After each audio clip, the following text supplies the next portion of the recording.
La comunidad misionera setecana presenta Héroes cristianos de ayer y de hoy, historias verídicas y fidedignas de hombres y mujeres que respondieron al llamado de Dios.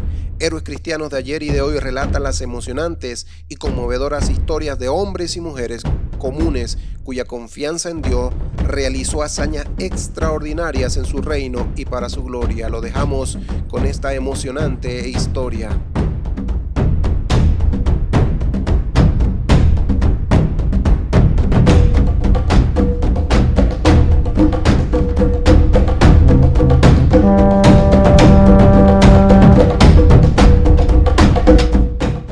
Héroes cristianos de ayer y de hoy. Corazón pionero. La vida de David Livingstone. Por Janet y Geoff Benge. Capítulo 15. Una ruta más fácil para alcanzar el mar. David Livingstone era un hombre de palabra. Aunque debieron esperar 4 meses hasta que se recuperaron lo suficiente como para emprender el viaje de regreso al Inyanti con los ayudantes Makalolo. Pero la vuelta no fue tan rápida. Mientras el viaje hasta la costa había durado casi 7 meses, el viaje de regreso duró 1 año. Por el camino, David y sus hombres tuvieron que afrontar muchos desafíos. Llegaron a Pango-Wandongo para Navidad, a 260 kilómetros de la costa. Allí David se enteró de la suerte que había corrido el precursor. El barco que llevaba sus informes y mapas a Inglaterra naufragó tras zozobrar contra unas rocas y todos sus tripulantes se ahogaron. David elevó una oración de agradecimiento por haber rechazado la invitación del capitán de subir a bordo. No obstante, como todos sus papeles se habían perdido, tuvo que volver a escribir nuevos informes y cartas a la familia y amigos y dibujar nuevos mapas. Esto retuvo a los hombres en Pango-Wandongo por varias semanas. La expedición tuvo también que soportar la totalidad de la estación húmeda mientras viajaba. Con frecuencia los hombres vadeaban aguas que les llegaban a la cintura por días interminables y les resultaba casi imposible hallar un lugar seco donde dormir. Lo mejor que podían hacer era encontrar un terreno alto y levantar una pila de tierra y barro, echar hierba encima y esperar que la pequeña isla no se encharcara por la noche ni atrajera la curiosidad de los cocodrilos. Por fin, después de 12 meses, David Livingstone devolvió a sus ayudantes Makalolo al Inyanti. El jefe Sekeletu y toda la tribu se quedaron atónitos al verlos. «Ha pasado tanto tiempo. Creí que se habían perdido», exclamó el jefe. «¿Cuántos han regresado?» «Todos», replicó uno de los ayudantes, «no se ha perdido ni uno solo». El jefe enmudeció.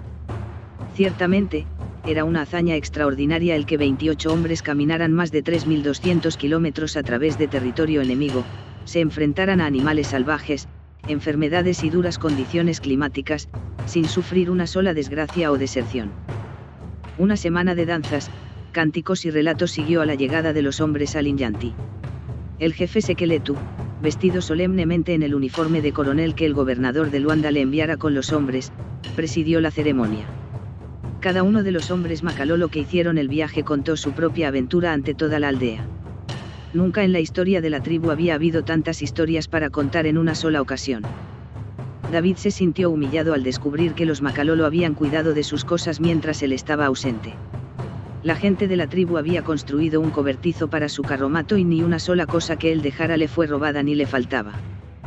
Muchos hombres habrían deseado descansar después de tan penoso viaje, pero no David Livingstone. Él no tenía tiempo para descansar. Tenía que emprender una nueva misión.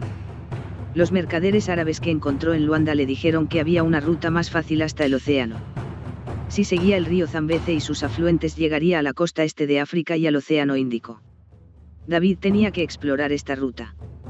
1 mes después de llegar al Inyanti, David ya estaba listo para partir de nuevo.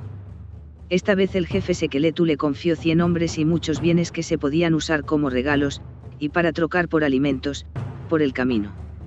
También les facilitó 12 bueyes y suficientes collares para comprar una canoa.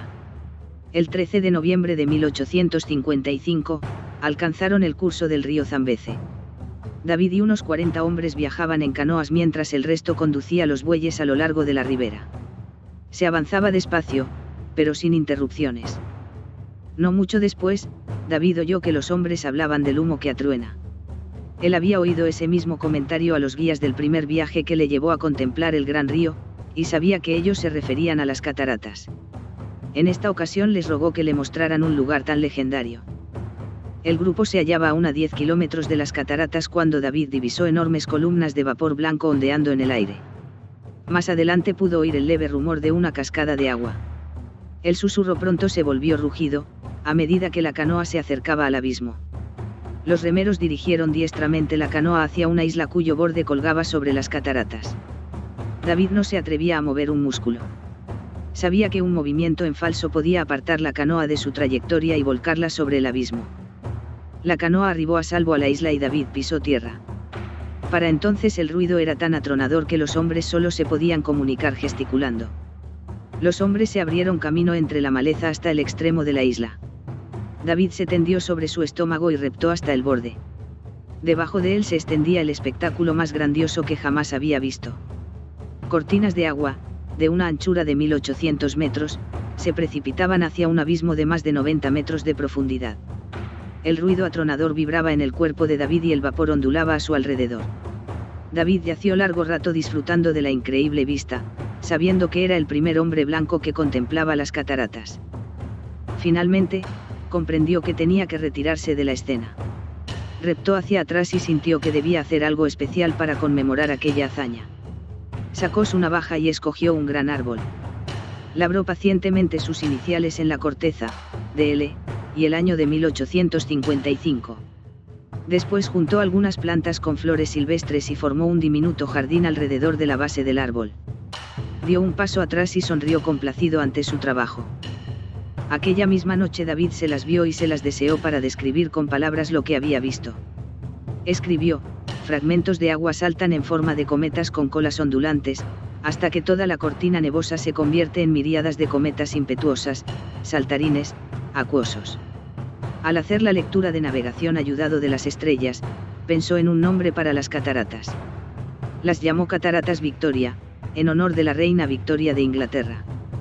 Aunque a David le hubiera gustado quedarse y admirar por más tiempo las cataratas, necesitaba seguir adelante. Esta vez decidió tomar una ruta hacia el noreste, trazando un bucle sobre el río Zambeze, que serpenteaba hacia el sur y luego hacia el este para girar después hacia el noreste. Para sorpresa suya, David descubrió una gran meseta, cuyo suelo era fértil y húmedo, pero no empapado, y abundaba en animales salvajes. Estaba seguro de que ese terreno ofrecería excelentes pastizales para el ganado. Pronto resolvió que sería también una ubicación perfecta para la base de misión del norte que él quería establecer. Escribió una carta a la Sociedad Misionera de Londres describiendo el terreno, pidiendo que enviaran misioneros tan pronto como fuera posible, antes que se esfumara la oportunidad de establecer allí una base de misión. David estaba convencido de que podría encontrar una ruta práctica desde allí hasta la costa, mientras que la base de misión en la meseta serviría como eje de una vasta empresa misionera en la zona. Naturalmente, no tenía forma de enviar la carta, de modo que la guardó en su morral de cuero hasta que diera con la civilización y la echara al correo. David volvió a enfermar y el progreso de la expedición se ralentizó. Hubo días en que no pudieron cubrir ningún trayecto porque David se sentía muy enfermo. Y después estaban las muchas aldeas enemigas por las que pasaban. David tenía que mantenerse constantemente alerta frente a tramas malignas y jefes con dudosas intenciones. Lamentablemente, perdió 2 de sus hombres en muy corto espacio de tiempo.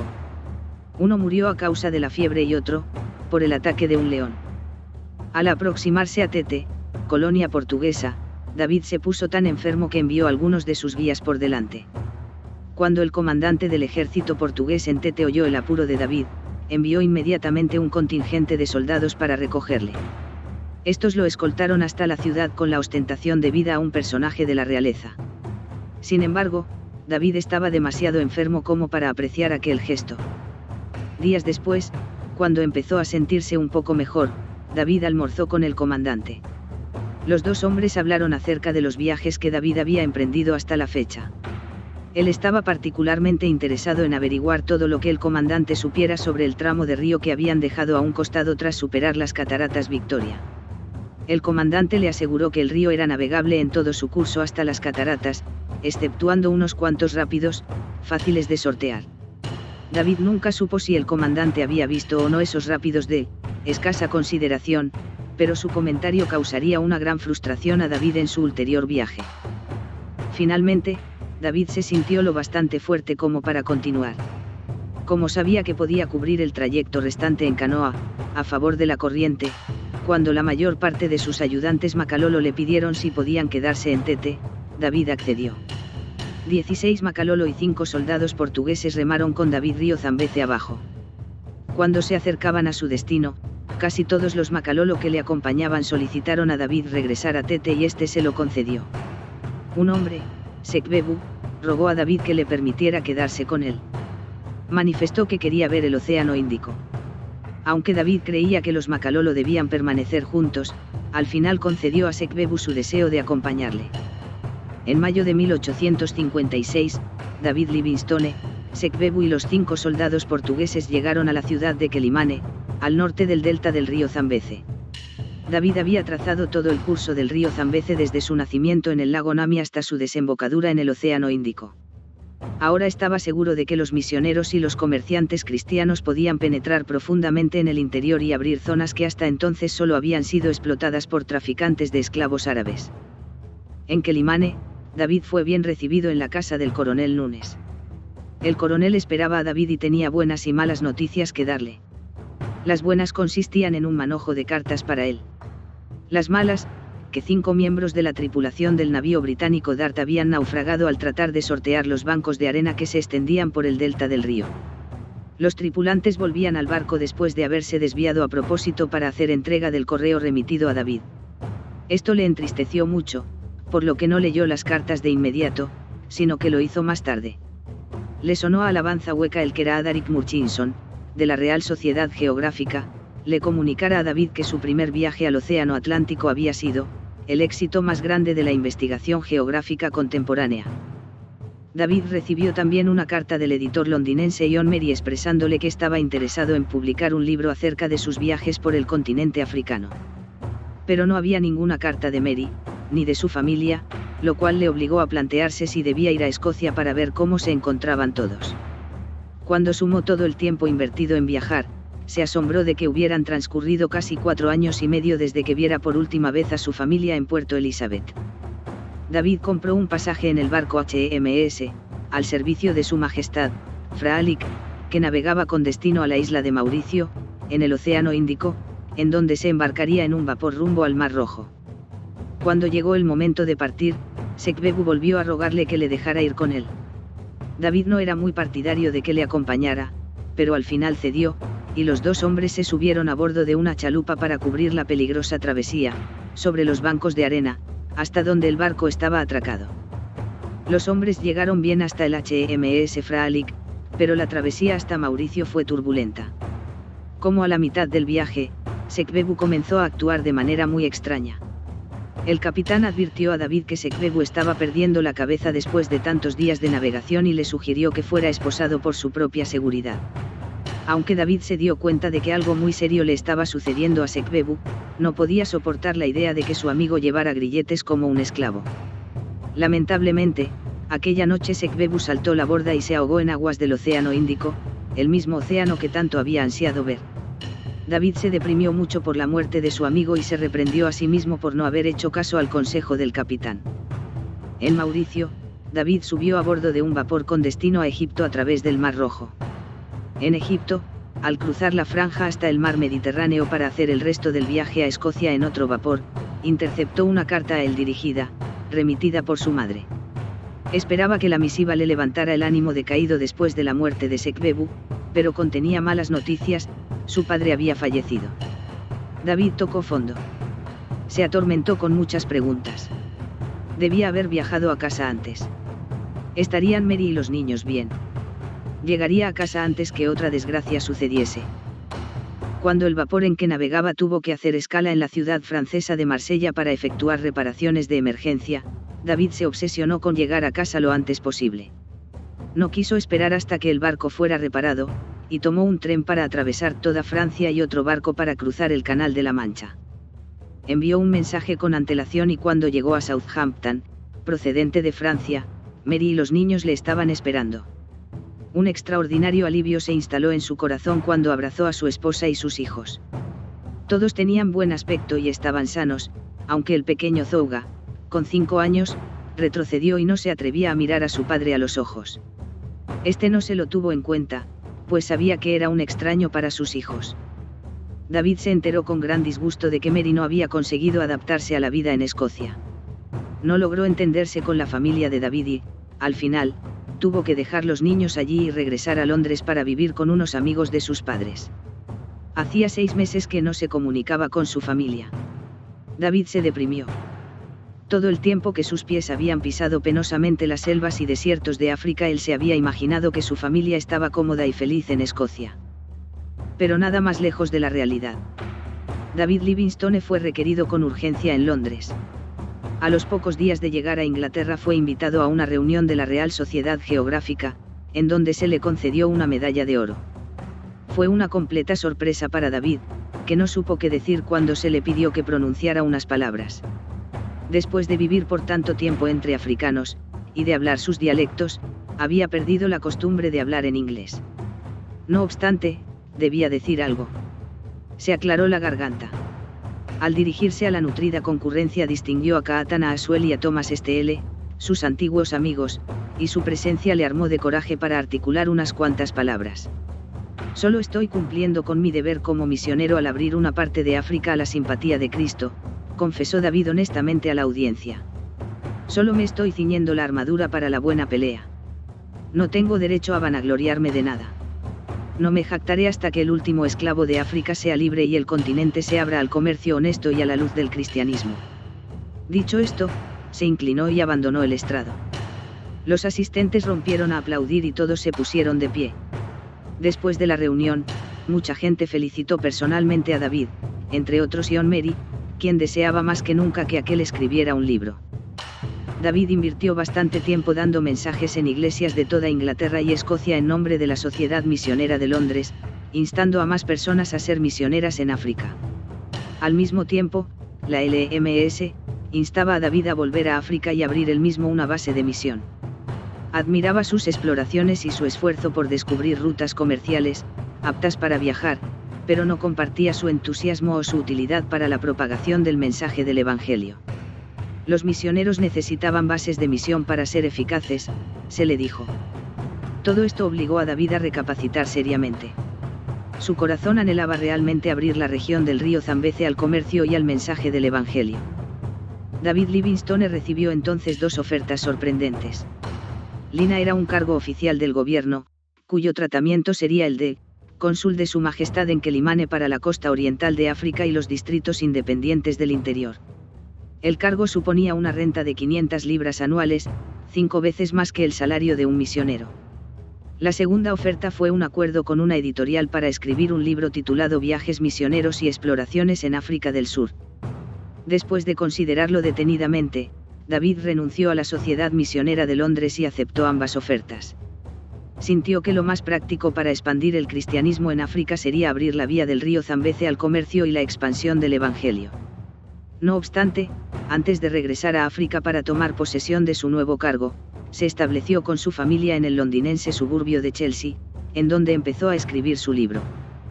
El libro tardó 6 meses en escribirse. Contenía 687 páginas de mapas, historias, apuntes de sus diarios y observaciones, e inmediatamente obtuvo un récord de ventas. La primera impresión de 12.000 copias fue hecha por encargo y vendida antes de que un solo libro llegara a las librerías. Tuvo que lanzarse enseguida una segunda edición. Charles Dickens escribió uno de los cientos de comentarios que suscitó el libro. Decía, una narración de grandes peligros y pruebas encontrados en pos de una buena causa por un hombre valiente y honesto como pocos. David le confió a Mary que él antes prefería cruzar África de cabo a rabo que volver a escribir otro libro. Sin embargo, los ingresos que el libro generó proporcionaron a los Livingstone un desahogo económico que nunca antes habían disfrutado. David supo qué debía de hacer con aquel dinero. Pagaría a su madre y sus hermanas el alojamiento y la educación de sus hijos para que asistieran a los mejores colegios. Mary, Zouga, que aún no asistía a la escuela, y él, volverían a África para tomar posesión de su cargo de representante de la reina Victoria y explorar el río Zambeze. Para gran sorpresa suya, la reina Victoria solicitó audiencia privada con David. Ambos charlaron por media hora acerca de sus viajes. En el momento de la despedida, David le dijo a la reina Victoria que se alegraba de haberla conocido. En todos los lugares de África que él había visitado, los nativos se asombraban de que nunca se hubiera entrevistado con su gran jefe. Esto divirtió a la reina, quien se interesó en el tipo de preguntas que le solían hacer. Bueno, dijo David, me preguntan si usted es muy rica y cuando les respondo que sí, insisten en preguntarme cuántas vacas tiene. La reina soltó una estruendosa carcajada y David se despidió sabiendo que había hecho una amiga en Buckingham Palace. El 10 de marzo de 1858, David, Mary Livingstone y su hijo menor partieron rumbo a África en el Pearl. En las páginas de su Biblia, David guardaba un poema que Mary le había entregado la primera noche de su llegada a Inglaterra, 15 meses antes. Los últimos versos decían así: sé muy bien, cariño mío, que nunca me vas a dejar. Leo tu fiel promesa en tus claros ojos. Yo te asistiré mientras viva. Tú me cuidarás cuando muera. Y cuando esa muerte amable me lleve al bienaventurado hogar celestial. Millones de bienvenidas te han de acoger en el cielo. Abandonaron Inglaterra con grandes esperanzas, pero los versos del poema de Mary se plasmarían un día en triste realidad para ellos.